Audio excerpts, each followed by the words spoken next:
Actually, I did that in back-to-back segments for NFL Network. I sat down with Madonna and Tim Tebow in back-to-back segments. Wait a minute. Yeah, I know. I didn't know. Yeah, exactly. There you go. That's what Madonna did. It was really odd.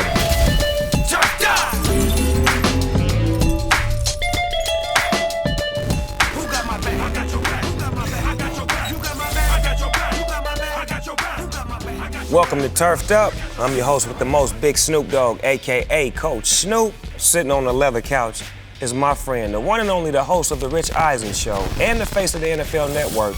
I call him Double R. Richie Rich, two-step, 40-yard dash. What's happening, baby? How you doing? Good to see you. You. Man, always good to see you, loved one. So you the host of your own show. Yeah. And you the face of the NFL Network. Man, how does that feel? Oh, it's great. It's great. Having a show that I get to talk every day with fans. You've been on it. Yes, sir. You drew up a play.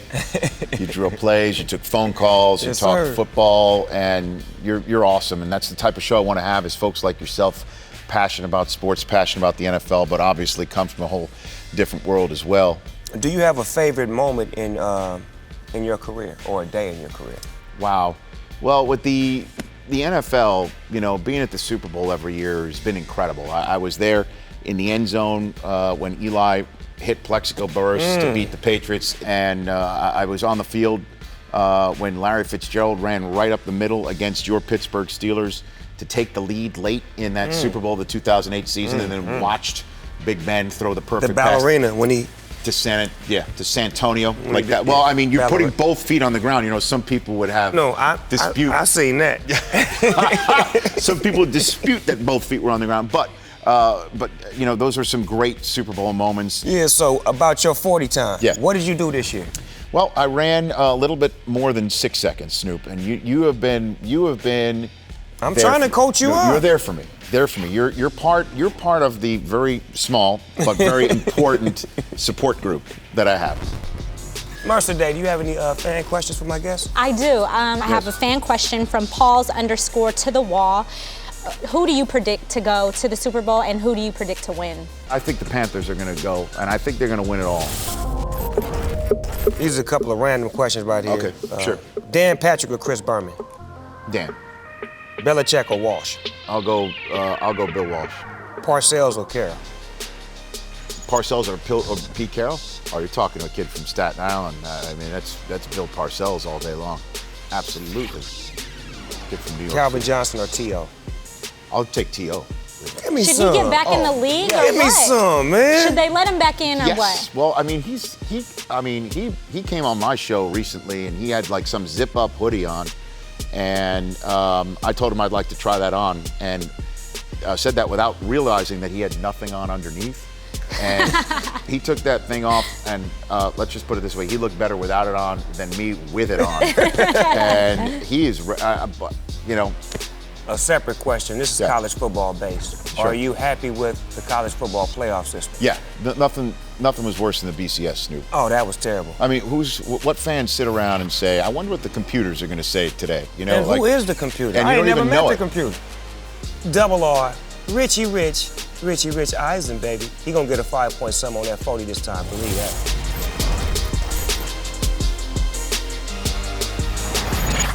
What it do is Coach Snoop, and you inside my film room. We call this the Coach's Corner. This is where I like to review and go over plays and come up with ideas and things to get ready for the next game. So check this out. Aaron Rodgers down by 5 on the 50-yard line with a minute left, no timeouts. He needs 10 yards, right?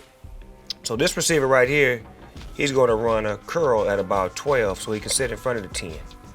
This receiver right here is gonna run a drag all the way across the field.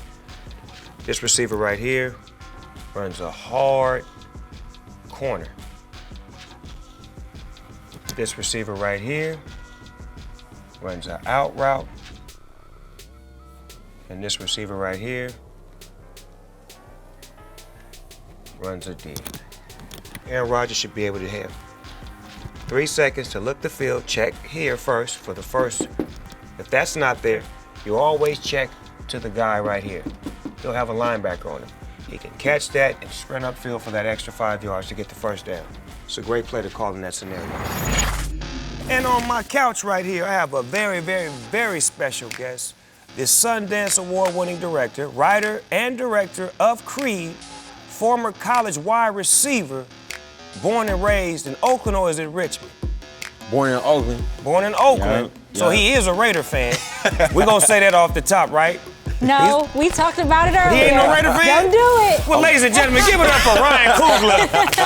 Out the yay area, baby. What's happening with you, loved one? Oh, it's good. It's good to see you again, Man, Snoop. always a pleasure, man. Excited, man. Man, congratulations on the success of the opening week of your movie, Creed. Man, that's a beautiful thing, man. Appreciate it, man. Appreciate it. No, it's an honor to be able to make a movie like that. You know what I mean? As a black man, as a film fan, as a filmmaker, you know, as a Rocky fan, and also as a former athlete, you know, it was an honor to be able to make that movie. Man, for you to put the twist on it, to give it that flavor to where the youth could understand it, and then at the same time, the old school like myself who love Rocky could really buy into it. That was a beautiful thing. What do you credit that to, having the ability to be able to make both worlds come together, the youngsters and the olds? Yeah, I mean, the movie was inspired by my relationship with my dad. You know, that was kind of the genesis of the idea. You know, he was a big Rocky fan. We used to watch those movies just as long as I can remember. You know what I mean? It's got the perspective of my pops. You know what I'm saying? Who in his 50s. And it's also got my perspective. I'm 29.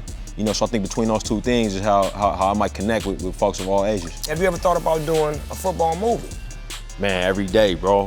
Every day. Because you got the passion for that. Oh man, yeah, it's coming, bro. It's him. I would talk about it, but it's still. Don't say nothing. Just tell me. We'll talk off screen because I'm gonna play the receiver in the movie. We'll figure that out. What my name gonna be and all that. If I tell you what it is, you'll dig it. Don't though, trip, because I'm gonna be the receiver. Yeah. I already know what it is. I'm reading your mind right now. When did you become a leader? Because I see you as a leader. Like you have qualities of a leader. When did you become a leader? Does that have anything to do with your football upbringing? Everything to do with it, man. I mean, I think a lot of it got to do with being born first. I got two little brothers behind me, so I think it started a lot with that. But yeah, it was for sure, it was football, man. Like, I've been playing football since I was 7 years old. Pop Warner, you know, I was a kid who the coach, you know, would make a captain sometimes. And I knew what that meant when you in the front of the line, you doing warm-ups. Yeah. You know, everybody in front of my line only gonna do jumping jacks as hard as I'm doing them. You know what I'm saying? They only gonna know the plays as well as I know them. So football definitely helped. Mercer Day, you got any more questions? This is RCR4123. He said, if you could ever remake a football movie, what would it be? Program. The best football movie I ever seen. You know, it totally captured, you know, what it's like to be a college athlete. It talked about some of the same issues that we're dealing with right now. That's a good thing, man, to be able to tell that story, to be able to have that control. So much power to you, much success to you, and thank you for coming on Turfed Up today, man. I appreciate you, Snoop. Anytime, all the time. Right? I want to thank my guest, the one and only Ryan Coogler, for coming down, and my special guest, Double R, Rich Eisen, baby. Also want to thank my lovely co-host, Mercer Day. And this is Turfed Up. I'm your host with the most, Big Snoop Dogg, AKA Coach Snoop. Same dog channel, same dog time, and 1 and 1.